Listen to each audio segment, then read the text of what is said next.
The old sedan groaned under the weight of the afternoon sun, its rusty frame shimmering on the asphalt of a forgotten highway in rural Oregon. Julian Vance, an antique appraiser with a penchant for the morbid and the forgotten, wiped a bead of sweat from his brow. His destination, a decrepit Victorian mansion known locally as the Sable Estate, promised a lucrative, if unsettling, contract. His client, the estate executor, had warned him of the house's state of disrepair and the strange, reclusive nature of its late owner, Widow Sable.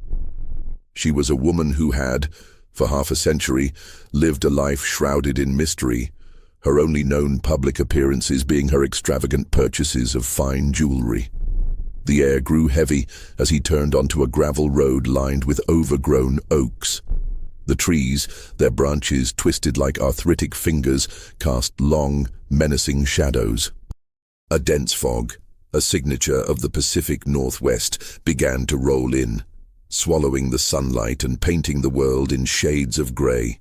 The house appeared first as a skeletal silhouette against the bruised sky, then as a hulking, imposing structure with broken windows that stared out like hollow eyes. He parked the car and stepped out, the crunch of gravel under his worn leather shoes echoing in the oppressive silence. The scent of damp earth and decay hung in the air, a perfume of neglect and time. The front door, a masterpiece of dark, splintered wood, was ajar, as if it had been waiting for him. He pushed it open, a low, drawn-out groan of protest from the hinges following his every move. Inside, a thick blanket of dust covered everything, turning the grand foyer into a ghost of its former self. A sweeping staircase led to the upper floors, its mahogany banister veiled in cobwebs. Julian pulled out his flashlight, its beam a stark yellow line in the dimness. He was here to appraise a collection, rumored to be one of the most unique in the country, accumulated by a woman who had, according to the executor, never shown a single piece to anyone. Julian's apathetic nature, a trait honed by years of sifting through the detritus of other people's lives, was beginning to give way to a flicker of something else, a primal sense of unease. He felt as though he was being watched, a sensation that prickled the back of his neck. He made his way to the drawing room, the room the executor had mentioned held the collection. The air here was colder, heavier. A large, ornate display case sat in the center of the room, draped in a dusty velvet sheet.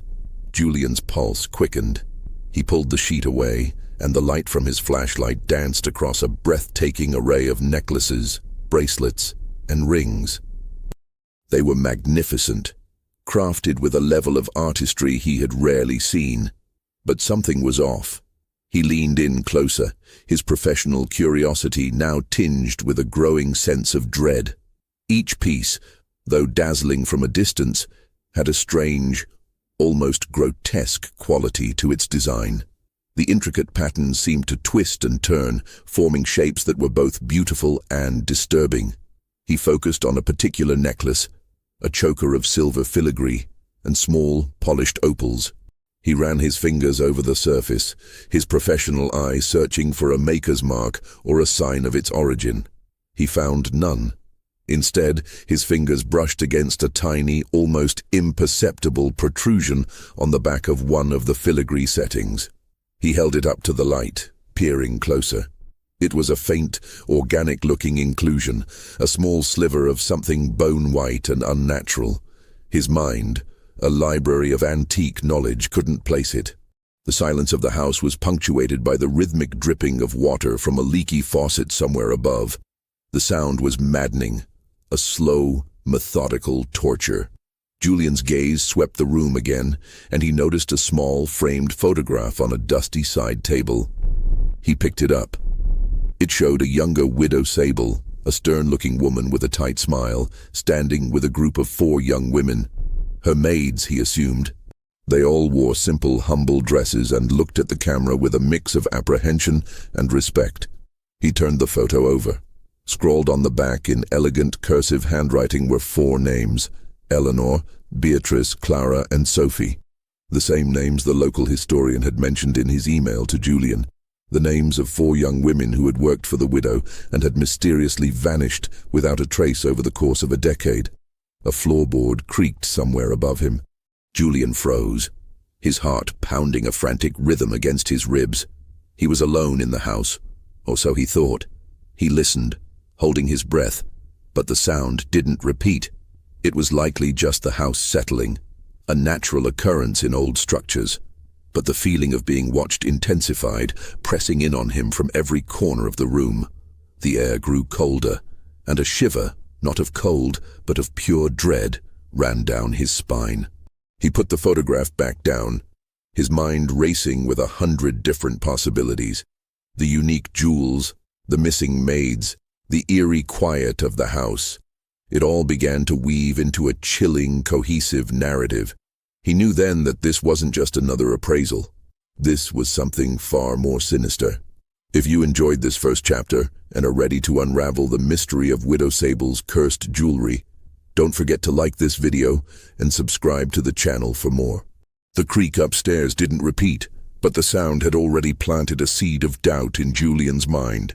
He was no stranger to eerie places, but the Sable Estate had a palpable heaviness to it. A history that clung to the dust like a second skin. He tore his gaze away from the photograph of the maids and focused back on the jewelry case. His professional objectivity was warring with a growing sense of dread. He couldn't shake the feeling that the trinkets before him were not just beautiful artifacts, but something far more sinister. He took out his jeweler's loupe, a small magnifying glass used for close inspection. He went back to the silver filigree choker. Through the lens, the tiny, bone-white inclusions he had noticed earlier came into sharp, horrifying focus. They weren't blemishes. They were small, perfectly formed teeth. Human teeth. They had been meticulously filed down, polished, and set into the silver as though they were precious gems. Each opal in the necklace was surrounded by a tiny, jagged-edged halo of what looked like human incisors. A wave of nausea hit him, cold and sudden. He recoiled, bumping into a nearby armchair. He looked at the other pieces in the case. A ruby bracelet had what looked like slivers of bone, polished to a blood-red sheen, embedded between the gems. A pearl ring had a miniature molar, capped with gold as its centerpiece. Each piece of jewelry was a morbid mosaic of human remains, hidden in plain sight. This wasn't just a strange collection. It was a museum of horrors. Julian's hands trembled as he closed the display case, his mind reeling. He needed to get out of the house. He needed to call the police. But the fog outside had thickened, making the world outside the windows a blurry, indistinct canvas of white. He was trapped. Julian's phone was a dead weight in his pocket. No signal out here. He walked back to the front door, rattling the handle. It was stuck. He tried again, pushing with all his might, but it wouldn't budge. He felt a cold panic creep up his throat. He went to the nearest window, a large pane of glass in the drawing room. He looked out, but the fog was so dense he could barely see the car just 20 feet away. The sense of isolation was absolute.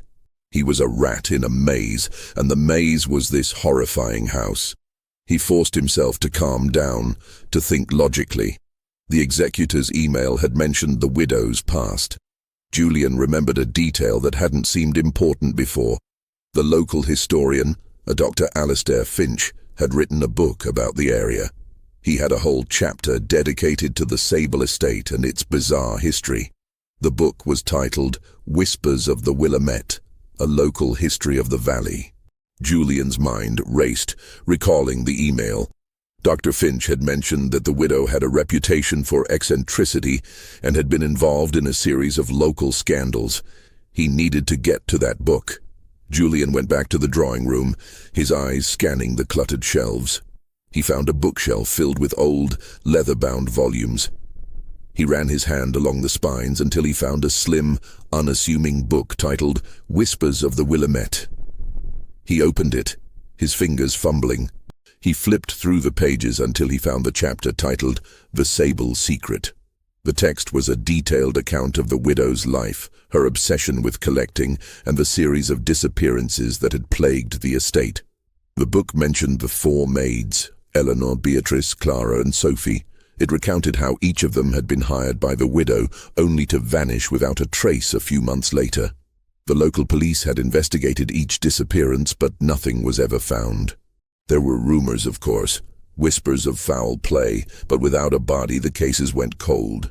Dr. Finch had a theory, one that he couldn't prove, that the widow was somehow involved. He had written about her strange behavior, her reclusiveness, and her penchant for collecting macabre artifacts. He mentioned a particularly odd detail. The widow was rumored to have had a specific set of tools and a detailed knowledge of anatomy, a hobby she'd picked up from her late husband, a taxidermist. Julian's stomach clenched. A taxidermist. The pieces were beginning to fall into place, and the picture they painted was a chilling one. He heard another sound, this time from the hallway, a soft, shuffling noise. He froze, his heart pounding a frantic rhythm. He wasn't imagining it. He was not alone. The sound was too faint to be an animal, too deliberate to be the house settling. It was the sound of someone or something moving stealthily. He needed to hide. He looked around the room, his eyes darting from one piece of furniture to another. He spotted an old, heavy drapery that covered a large, arched doorway. It led to what he assumed was a dining room. He slipped behind it, his back pressed against the cold wall, his breath held in his lungs. He listened, his ears straining. The shuffling sound grew closer, then stopped. He could hear a faint, raspy breathing just outside his hiding place. He felt a cold dread so profound it numbed him. He couldn't see anything, but he knew with a certainty that chilled him to the bone that someone was standing on the other side of the curtain. He waited, an eternity of a minute. The breathing stopped. The sound of shuffling started again, this time receding. He waited for a few more minutes, then slowly, cautiously, he peeked around the curtain. The hallway was empty, but on the dusty floor, leading from the staircase to the drawing room, were a set of fresh, faint footprints. They were small, almost impossibly so, and they belonged to a pair of worn slippers. The widow was here, and she was watching him. The terror was no longer a cold dread, but a hot, searing panic. He had to escape. He had to get to his car. But he knew, in his gut, that the widow wouldn't let him leave. He was not just an appraiser anymore. He was a witness to her monstrous secret. He was another of her possessions, a new piece for her horrifying collection. The thought sent a jolt of ice through his veins. He had to find a way out, to expose her and her dark, macabre legacy. He had to find evidence, irrefutable proof, and get out before he became part of the collection himself. Julian's mind was a whirlwind of fear and a desperate need for a plan. He had to think like an appraiser, not a victim. He needed to find more evidence, something that would hold up in a court of law. He couldn't just tell the police about the teeth in the necklaces. They would likely dismiss him as a panicked hallucinator. He needed proof. He needed to find where the widow had kept her secrets. The workshop the historian had mentioned in his book was the only logical place. But where was it? He began a frantic search of the drawing room, his eyes scanning for any hidden doors or secret panels. He ran his hands along the dusty walls, tapping and pushing.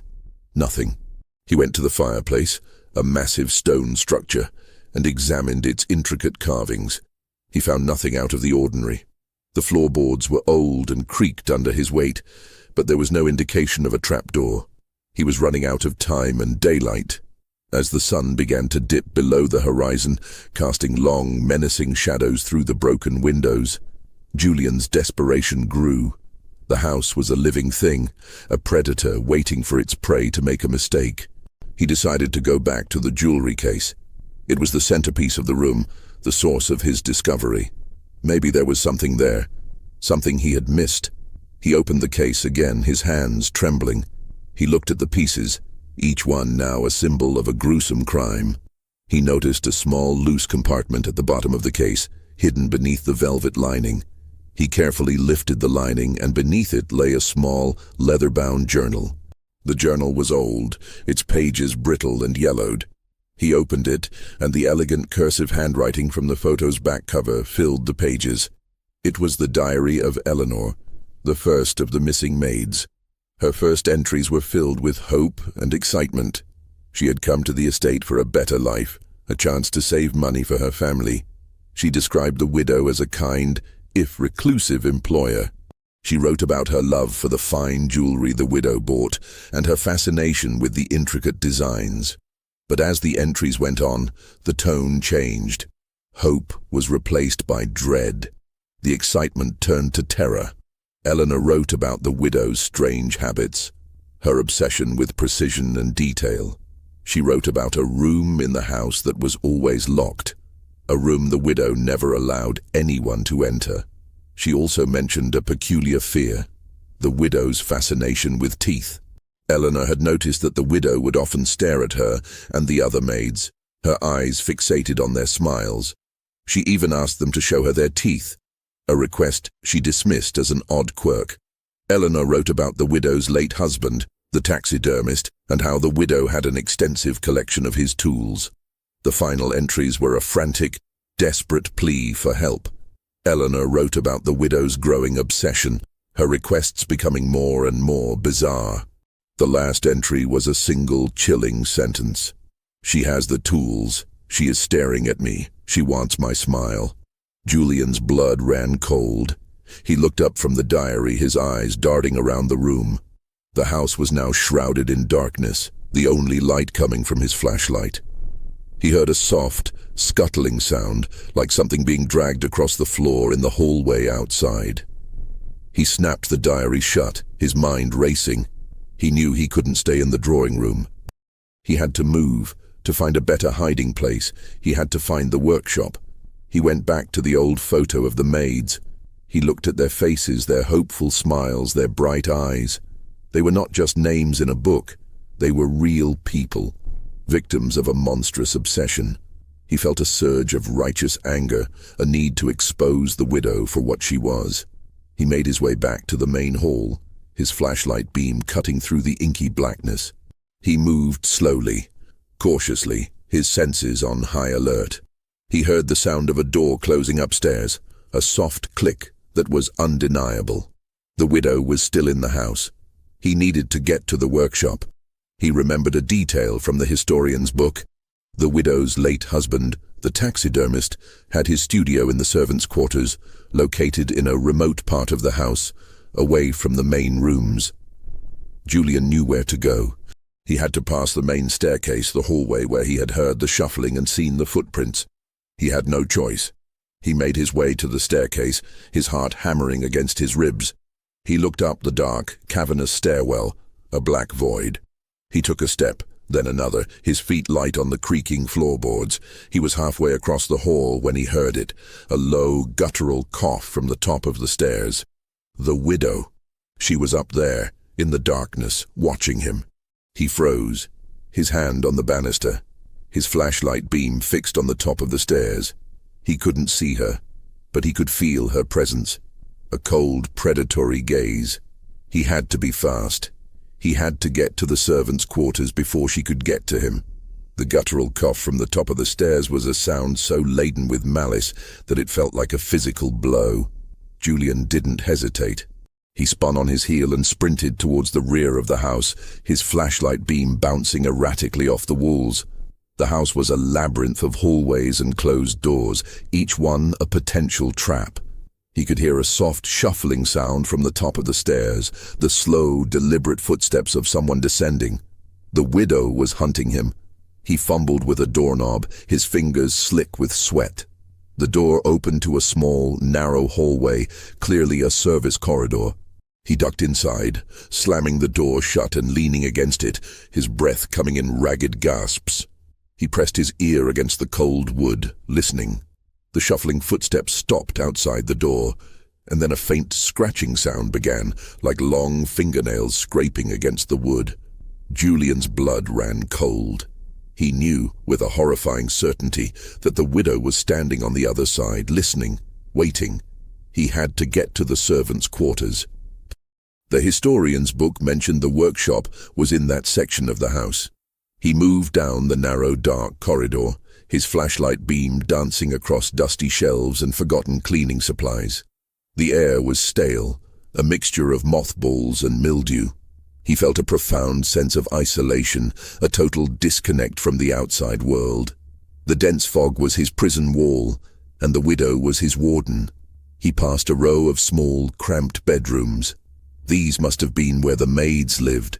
He felt a pang of sorrow for the young women who had met their gruesome end in this house of horrors. He reached the end of the hallway, where a heavy, iron-bound door stood, its wood scarred and old. This had to be it. He tried the handle, but it was locked. He ran his hands along the doorframe, his fingers searching for a hidden key or a lockbox. He found nothing. He was at a dead end. Panic began to claw at him again.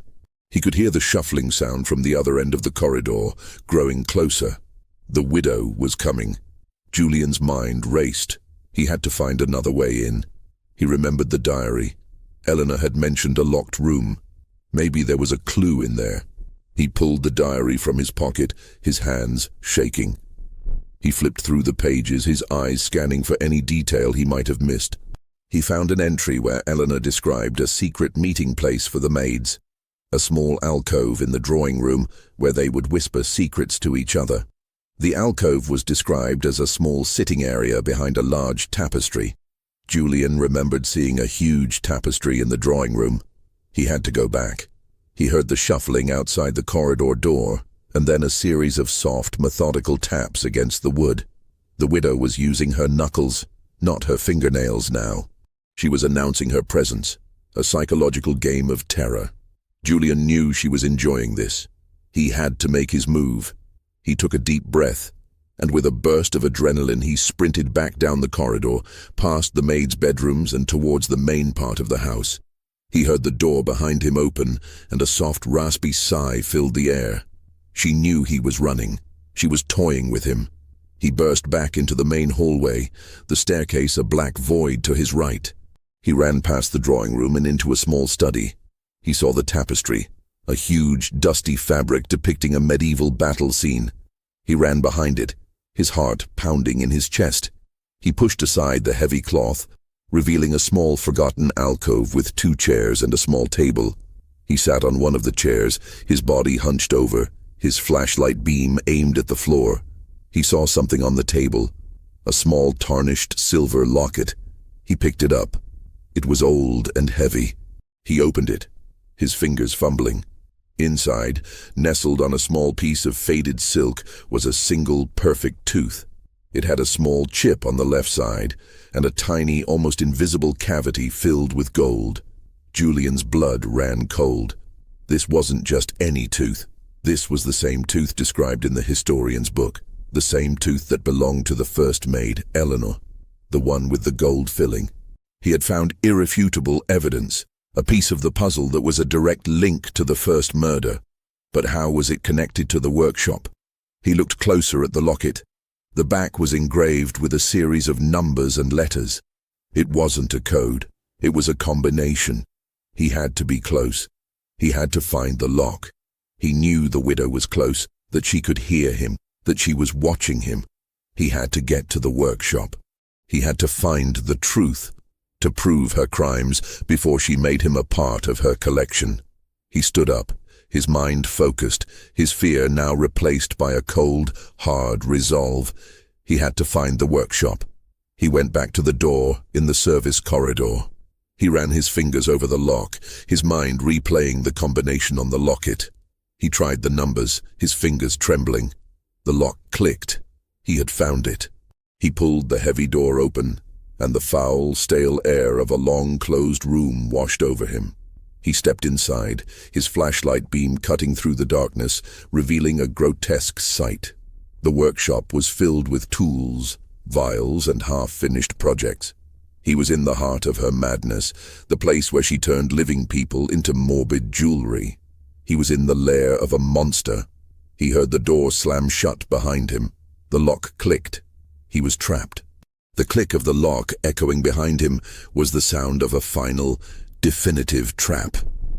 Julian's heart hammered against his ribs, a frantic caged bird. The air in the workshop was thick with the smells of metal, old wood, and something else. A faint, sickly sweet scent that made his stomach churn. He turned, his flashlight beam sweeping the room, revealing a space that was both a meticulous artist's studio and a madman's lair. The walls were lined with shelves holding jars of preserved substances, each one labeled with a neat, cursive tag. One jar held a collection of perfect white molars. Another contained what looked like fingernail clippings, meticulously sorted by size. A third held small, polished stones that Julian now recognized as bone fragments.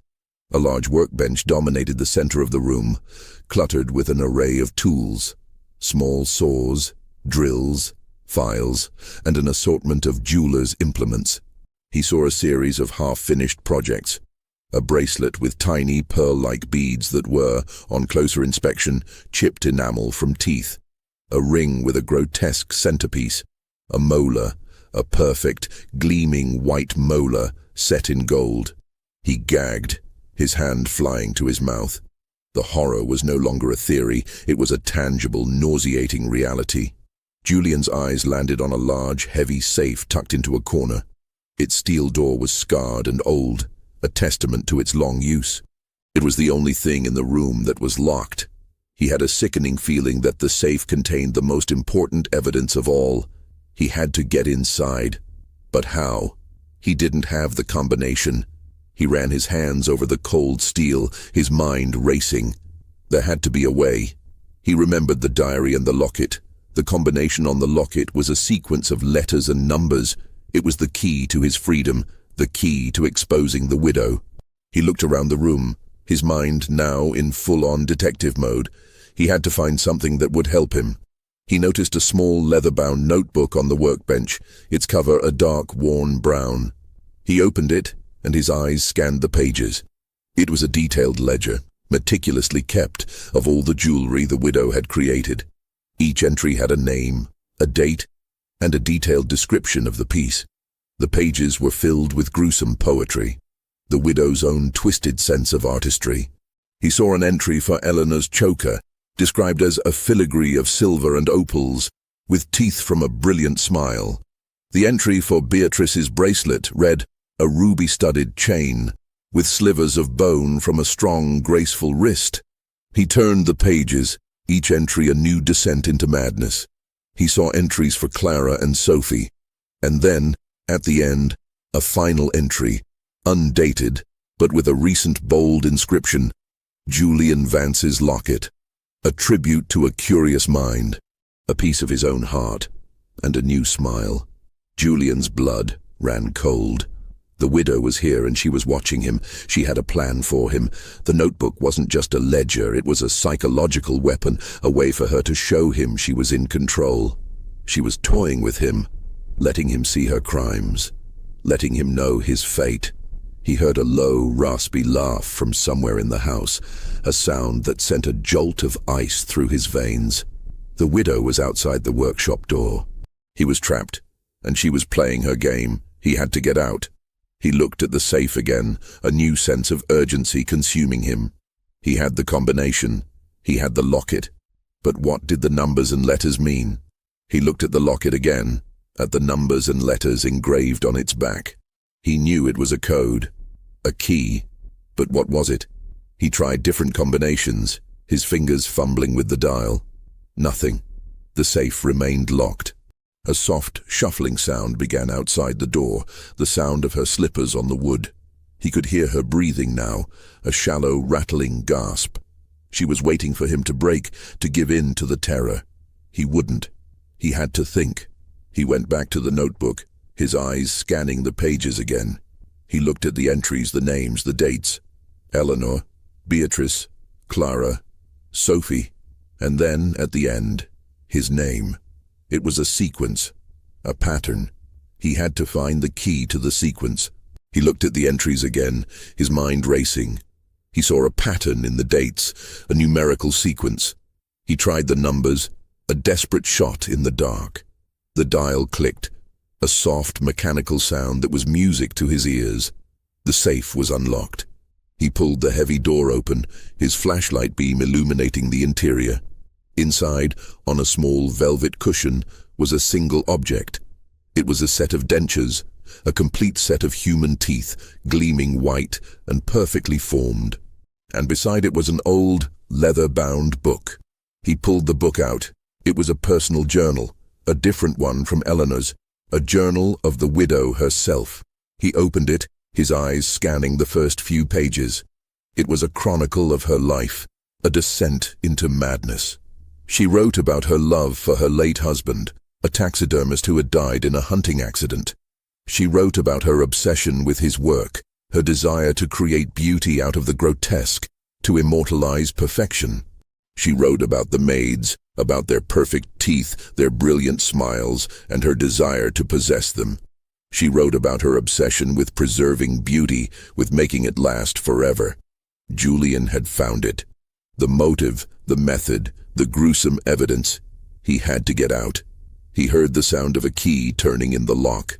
The widow had a key. He was trapped. He looked at the dentures, a cold, sickening horror gripping him. This was her final masterpiece, a grotesque trophy, and she was coming for him. The key turning in the lock was a final, chilling punctuation mark on the psychological horror Julian had been enduring. He didn't have time to react. The heavy door to the workshop creaked open, and a figure, a silhouette shrouded in the darkness of the hallway, stepped inside. Julian's flashlight beam, a desperate, wavering beacon, found her. Widow Sable was a small, frail woman, her back bent with age, her face a web of wrinkles. But her eyes, a pale, milky blue, were sharp and filled with a terrifying, predatory cunning. She was clutching a small, tarnished silver key in her gnarled hand. "You've been a busy boy." Her voice was a dry, raspy whisper, like leaves scuttling across a tombstone. "You've been prying into my secrets. You've been looking at my treasures." Julian didn't speak. He was a statue of terror, his mind paralyzed by the sheer, unadulterated madness of the woman before him. He held the widow's journal in his hand, a damning piece of evidence. He knew he couldn't reason with her. He knew he couldn't fight her. He had to outsmart her. "I knew you were special," she continued, her voice filled with a strange, deranged affection. "I could see it in your eyes. You have an eye for detail, a passion for the macabre. You're just like me." She took a step closer, her eyes fixed on the journal in his hand. "You've found my collection. My beautiful, beautiful collection. You understand my art." Julian took a step back, his foot bumping against the workbench. He had to get to the door. He had to get out. But the widow was blocking his path. He had to play her game, to use her madness against her. "Your collection is unique," Julian said, his voice a tight, strained whisper. "The craftsmanship is exquisite. But why? Why did you do it?" A cold, knowing smile spread across her face. "They were all so beautiful," she said, her voice filled with a strange, nostalgic longing. "Their smiles, their laughter. It was all so fleeting. I had to capture it. I had to make it last forever. My husband, he taught me to preserve beauty. He showed me how to stop time. I just applied his lessons to a different canvas." She took another step closer, her eyes gleaming with a sick, twisted pride. Eleanor had a brilliant, sparkling smile. Beatrice had a perfect set of teeth. Clara had a lovely, even row of incisors. And Sophie had a laugh that lit up a room. I had to keep them, all of them, forever. Julian's stomach churned. The dentures in the safe, her ultimate masterpiece, now made a chilling kind of sense. He had to keep her talking, to distract her. He needed a plan, a way to get out of the room. He looked around, his eyes darting from one tool to another. He saw a small metal drill on the workbench, a tool for fine, delicate work. It was his only chance. "The journal," he said, holding it up. "It's a masterpiece of its own. It tells the whole story. The police will see it. They will know everything." The widow's smile faltered for a moment, a flicker of something close to anger in her milky eyes. "No one will believe you," she said, her voice a low growl. "They'll think you're mad. No one will believe that a sweet old woman like me could do such a thing." "They'll believe the evidence," Julian said, his voice gaining confidence. "The jewelry, the workshop, the safe. I have it all. I've documented everything." He was lying. He had no way of documenting anything. He was just a panicked man in a room with a murderer. But he had to make her believe him. Her eyes narrowed. She took another step closer, her body now just a few feet away. "You think you're so clever," she hissed, "but you're just another piece for my collection. You'll be my final masterpiece, my most prized possession. I will make a locket for you with your clever, prying eyes as the gems." He saw his chance. She was focused on the journal. He lunged, not at her, but for the workbench. He grabbed the small metal drill, its cool weight a sudden comfort in his hand. He pointed it at her, his hands trembling. "Stay back," he yelled, his voice cracking. She laughed, a cold, dry sound that sent a jolt of terror through him. "What are you going to do?" she said, her eyes gleaming with a predatory light. "Drill a hole in me? Don't be silly. You're just a little appraiser. You're not a killer." He didn't answer. He didn't have to. He had his evidence, he had his weapon, and he had a plan. He had to get out of the workshop. He had to get out of the house. He had to tell the world what had happened here. He took a step back towards the safe, his eyes locked on her. "You won't get away with this," he said, his voice filled with a newfound resolve. "I'll make sure of that." She took a step forward, her frail body moving with a surprising speed. Julian knew he was no match for her. He was a man of books and antiques, not a fighter. He had to use his wits. He had to outsmart her. He had to find a way to escape. He looked at the safe, his mind racing. He had to find something, anything that could give him an advantage. The workshop was a trap, a dead end. He was in her domain. He had to get out. He had to get to his car. He had to find a way to break through the fog, to get to the world outside. He had to survive. Julian's hand was a death grip on the small drill. It was a pathetic excuse for a weapon, but it was all he had. The widow took another step, a predatory smile on her face. She was a master of psychological warfare, and she was toying with him, enjoying his terror. He had to make his move. He knew she wouldn't back down.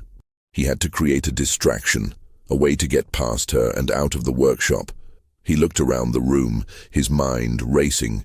He saw a large wooden crate in the corner, filled with old tools and discarded materials. He feigned a lunge towards the safe, his body twisting as if to grab something from inside. The widow, her eyes fixed on his hands, lunged forward to block him. In that moment he threw the drill. It was a small, almost insignificant object, but it was enough. It clattered against the far wall, a sharp, metallic sound that made her flinch. In that split second of distraction, Julian darted past her, his heart a frantic drum against his ribs. He burst out of the workshop door and slammed it shut, the click of the lock a frantic, panicked sound. He didn't stop to think. He ran. He sprinted down the narrow service corridor, past the maids' bedrooms, his flashlight beam a frantic, dancing light in the darkness. He heard her scream from the other side of the door, a high-pitched wail of fury and frustration. She was trapped. But he knew it was only a temporary victory. She had a key. She would be out in a matter of minutes. He burst into the main hallway, the staircase a black void to his left. He had to get out. He had to get to his car. But he knew the front door was locked. He remembered the back door, the one in the kitchen. He had to find it. He ran down the hallway, past the drawing room and the study, his mind a blur of fear and a desperate need for survival. He found a set of double doors, ajar. He pushed them open and found himself in the kitchen, a massive cavernous room with a large old-fashioned stove and a sink filled with rust. The air was colder here, filled with the smell of decay and old food. He saw the back door, a small wooden door in the far corner of the room. He ran towards it, his hands fumbling for the handle. He tried to turn it, but it was stuck. He pushed and pulled, his body straining, but it wouldn't budge. He heard the sound of her shuffling footsteps from the main hallway growing closer. She was coming. He was trapped again. He looked around the kitchen, his eyes darting from one object to another. He saw a large cast-iron pot on the stove, heavy and old. He grabbed it, its weight a sudden comfort. He raised it, his arms shaking, and brought it down on the door handle. The metal screeched, but the handle remained in place. He hit it again and again, his arms burning with effort. A loud, sharp cracking sound filled the room, and the handle gave way, falling to the floor with a clatter. He pushed the door open, his body straining. The air outside was cold and damp, a stark contrast to the stuffy air of the house. He was out. He was free. But the fog was still there. A thick, impenetrable wall of white. He could barely see his hand in front of his face. He was in the garden, a wild, overgrown space with menacing-looking trees and thorny bushes. He had to get to his car. He had to find his way through the fog. He heard the widow's voice from the kitchen door, a low, guttural growl. "You can't escape the fog, Julian. You can't escape me. I've always been here. I've been waiting for you." He didn't answer. He ran. He ran blindly, his feet sinking into the soft, wet earth. He bumped into a thorny bush, its sharp branches scratching his arms and face. He kept running, his mind focused on a single thought, his car. He had to get to his car. The fog was a disorienting, suffocating force. He couldn't see anything, couldn't tell which way was which. He was lost. He heard her footsteps again, a soft shuffling sound just behind him. She was closer now. He tripped, his body falling to the ground with a soft thud. He felt a sharp pain in his ankle. He looked up, his flashlight beam cutting through the fog. He saw a small, rusted sign. It read, "Sable Mausoleum." He was in the widow's graveyard, her final resting place. A sudden, cold terror gripped him. He was in her domain, on her turf. He had to get out. He had to find a way to the road. He had to escape the widow and her horrifying collection. He had to survive. He heard the click of a small, sharp tool behind him. He didn't have to look to know what it was. She was close. She was waiting for him to make a move, to give up. He wouldn't. He had the journal. He had the evidence. He had to get it out. He had to expose her. He had to fight for his life.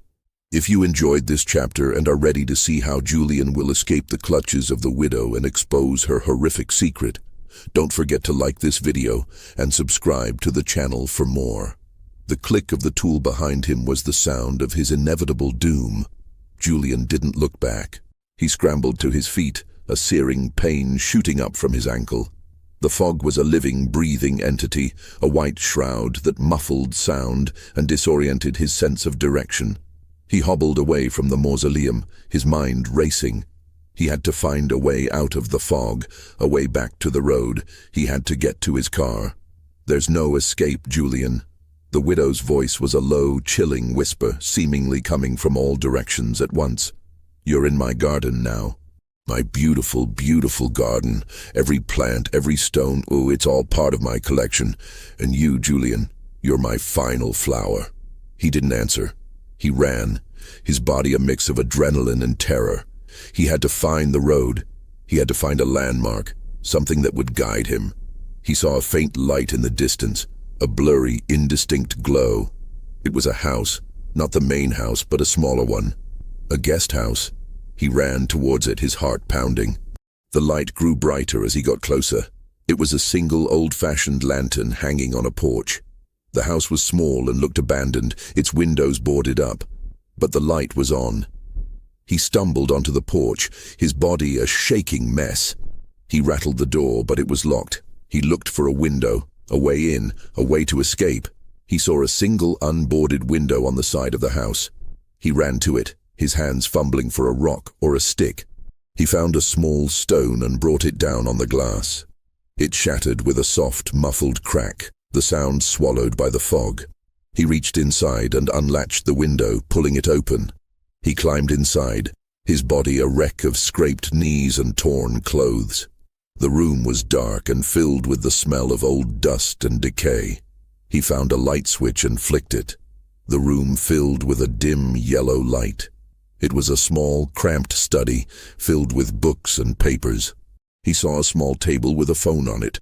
An old-fashioned rotary phone. He grabbed it, his fingers fumbling with the dial. He tried to dial 911, but there was no dial tone. The phone was dead. He was trapped again. He heard a low, raspy sigh from the corner of the room. He turned, his flashlight beam fixed on the sound.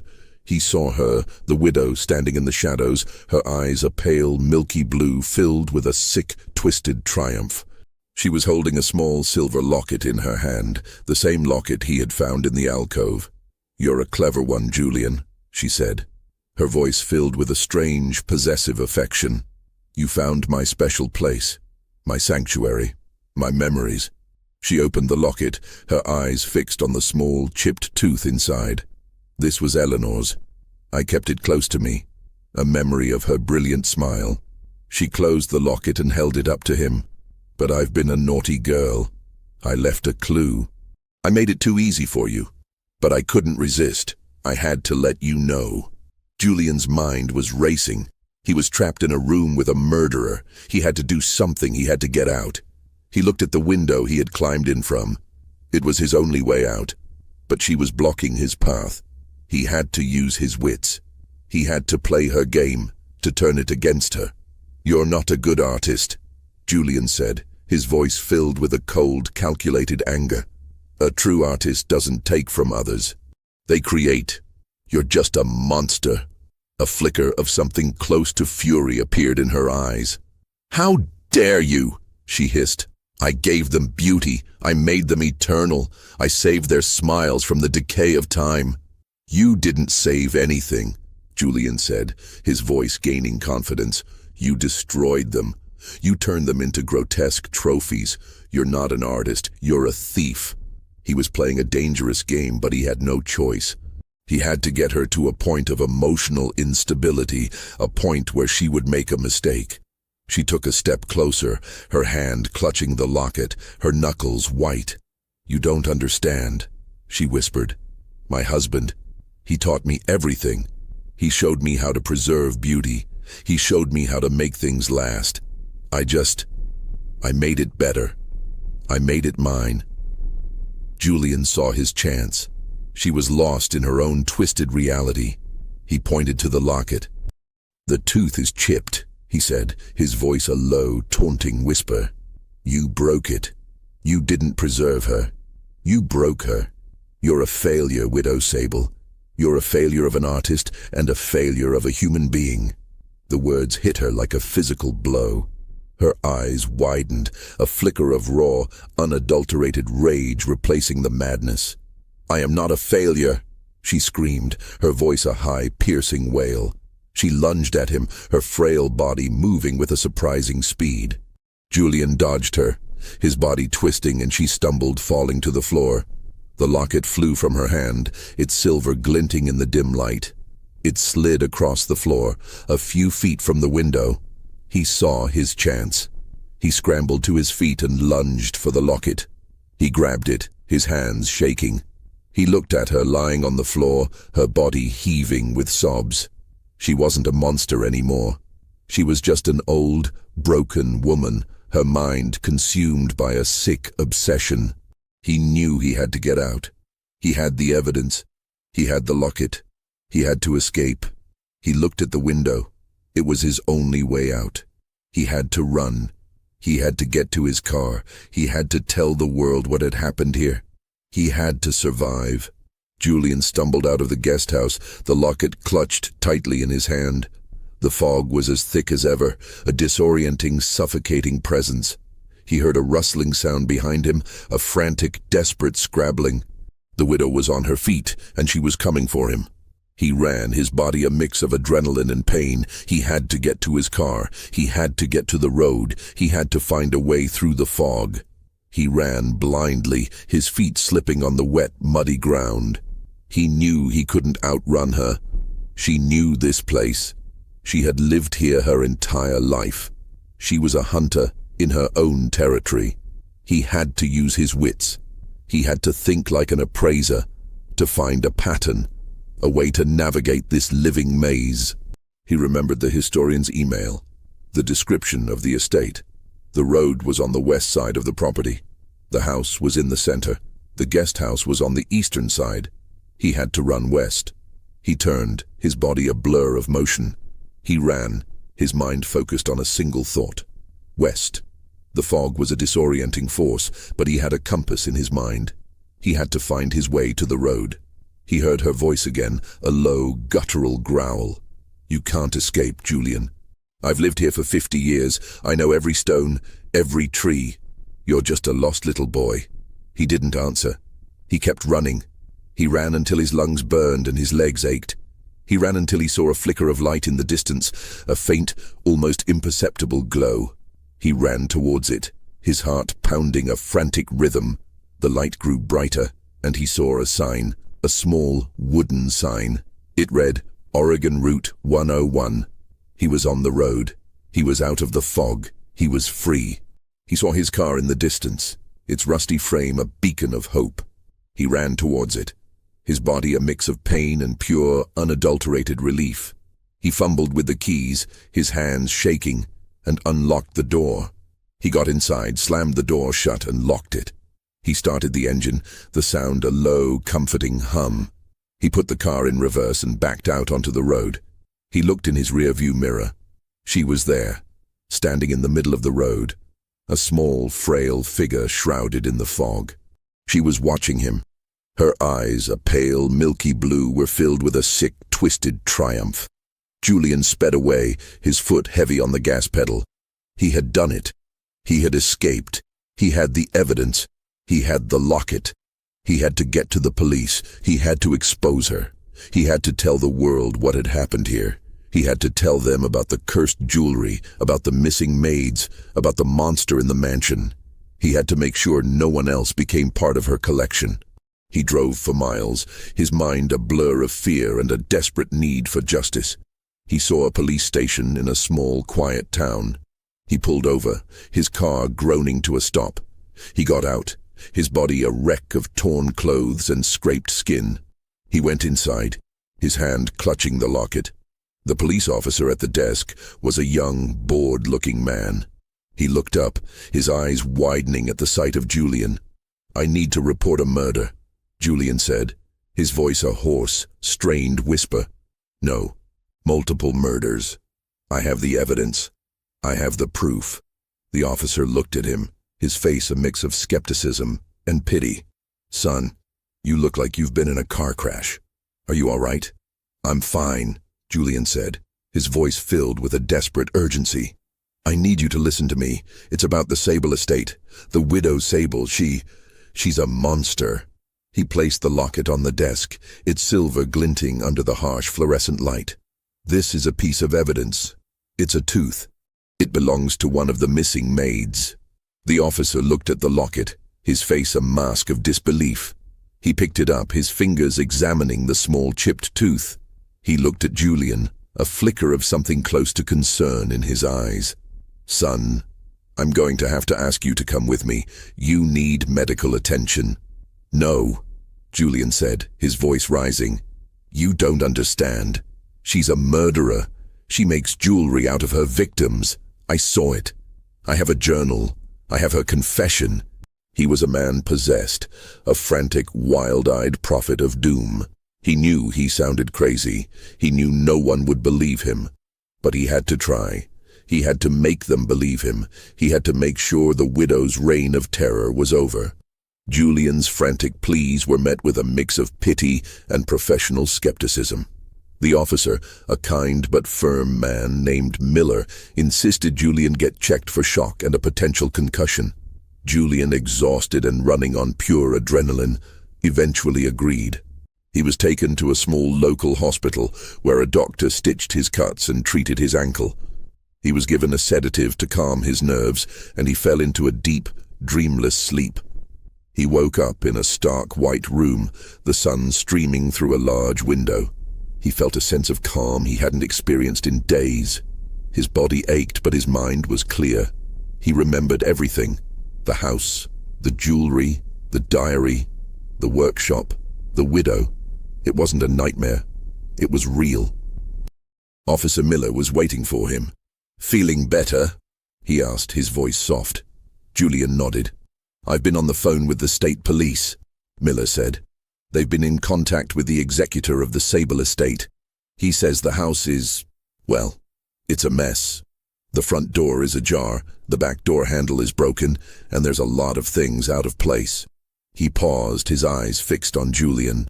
"And we found something. The locket you gave me. The tooth inside. It's a perfect match for a dental record from one of the missing maids, Eleanor Thompson. We also found a number of other pieces in the jewelry case that, well, they're consistent with your story." Julian's heart swelled with relief. He wasn't crazy. He had been believed. The evidence, the cold, hard reality of the jewelry, had been enough. The state police launched a full-scale investigation. They searched the Sable Estate, finding the workshop and the safe, just as Julian had described. They found the ledgers, the journals, the tools. They found the gruesome collection, the pieces of human remains meticulously crafted into works of art. The story of Widow Sable, the reclusive old woman who had a dark, macabre secret, became a national sensation. The media descended on the small, quiet town, hungry for details. The story of the missing maids, once a local legend, was now a chilling, documented truth. Julian, the young appraiser who had stumbled upon the horror, was hailed as a hero. He gave interviews, his voice a calm, sober recounting of the events. He talked about the psychological terror, the sense of dread, the twisted artistry of the widow. But Julian was never the same. He gave up his career as an antique appraiser. The sight of old jewelry, of fine craftsmanship, now brought a sense of nausea and dread. He moved to a small, quiet town, away from the spotlight, away from the clamor of the media. He still had nightmares, dreams of a dark, decrepit mansion, of a cold, raspy voice, of milky blue eyes filled with a sick, twisted pride. The Widow Sable was never found. The police searched the property, the surrounding woods, but there was no trace of her. It was as if she had simply vanished, a ghost in the fog. Some believed she had run away, a frail old woman in the vast wilderness. Others believed she had returned to her garden, a final horrifying masterpiece of her own making. Julian, however, had his own theory.